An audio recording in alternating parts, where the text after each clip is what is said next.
Saya merujuk kepada satu kes mahkamah PP lawan Tengku Adnan Tengku Mansur. Duit masuk poket sendiri untuk kegunaan politik bukan satu kesalahan. Tidak menyangkal kanun kesiasatan maupun Akta SPRM. Hakikatnya ramai ahli politik dari berbagai parti pun melakukan sesuatu. Sebelum ini pada PRU 2013 saya dapati terdapat 3 calon PAP yang membuat poster dengan meminta bantuan dan sumbangan politik daripada Hayala untuk masukkan duit ke dalam akaun peribadi mereka. So, tiada kesalahan sekiranya kita boleh membuktikan bahawa duit itu masuk poket sendiri untuk kegunaan politik. Datuk Najib yang masuk duit sendiri untuk poket sendiri untuk kegunaan politik berdasarkan Undang-Undang Malaysia, dia tidak salah. Pernah sekali tak silap saya, Parlimen pernah berbincang dengan satu rang undang-undang untuk mewajibkan pencatatan ataupun rekod semua kemasukan sumbangan politik. Namun rang undang-undang ini setahu saya tidak dipersetujui oleh pihak pembangkang masa itu Pakatan Rakyat dan rang undang-undang ini digugurkan. Maksudnya pernah ada usaha untuk membuat satu kawasan liar terhadap sumbangan politik. Ya, tidak dipersetujui oleh mana-mana pihak. Of course, dia ada alasannya, tak mahu orang yang sumbang kepada pembangkang diambil tindakan oleh kerajaan dan sebagainya. Ada juga parti yang tidak sempat untuk membuat akaun parti, contohnya Pakatan Harapan pada 2018, maka duit itu dimasukkan sama ada ke akaun peribadi ahli politik ataupun calon-calon tertentu maupun ke dalam PKR masa itu.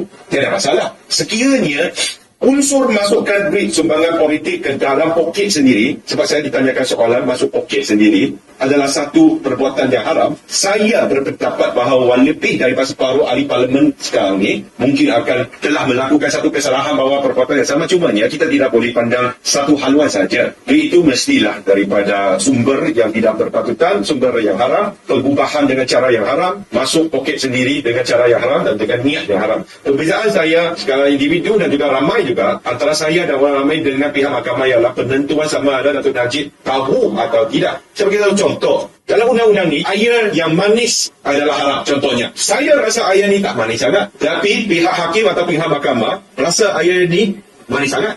So, berdasarkan bukti-bukti keterangan-keterangan, saya ada satu pendapat yang berbeza. Ini boleh. Saya bukan khawatir mahkamah. Maupun saya bukan khawatir kebijaksanaan yang ahli hakim.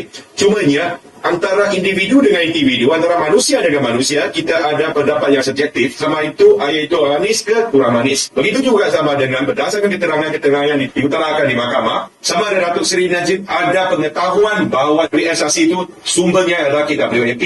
Berdasarkan apa yang diutarakan oleh saudara A.M. Ilyas, kebanyakan ditulis dalam buku ini, saya ada pendapat yang kukuh bahawa Datuk Seri Najib sama ada ditipu, sama ada dia tak tahu sumber duit itu. Dan saya yakin bahawa Datuk Seri Najib percaya bahawa duit ini bukanlah daripada KWAP, malah sumber yang lain yang beliau percaya adalah halal. Inilah perbezaan pendapat saya tentang penentuan pengetahuan Datuk Seri Najib daripada pihak mahkamah dan juga rakan-rakan lain yang berpendapat sehaluan dengan pihak mahkamah. Cumanya, ramai orang bagi tahu saya, "Apik, kamu ni bias ni. Semua orang tahu, Najib tahu dia PM, takkan dia tak tahu." Sebab tu dia PM, setahu saya sebagai Perdana Menteri, dokumen yang beliau kena menterai ke, kena baca ke, setinggi ini setiap hari. Beliau banyak bergantung kepada pegawai-pegawai dan orang yang berkenaan untuk memberi ringkasan kepada beliau untuk menjalankan tugas-tugas harian.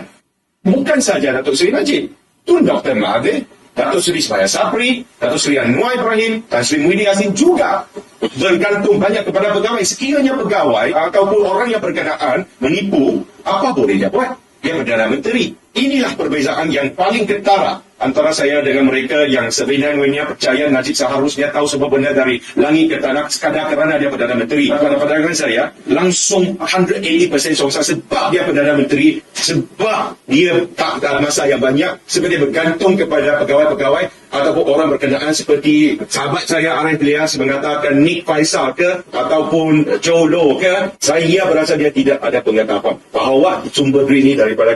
Inilah yang perbezaannya.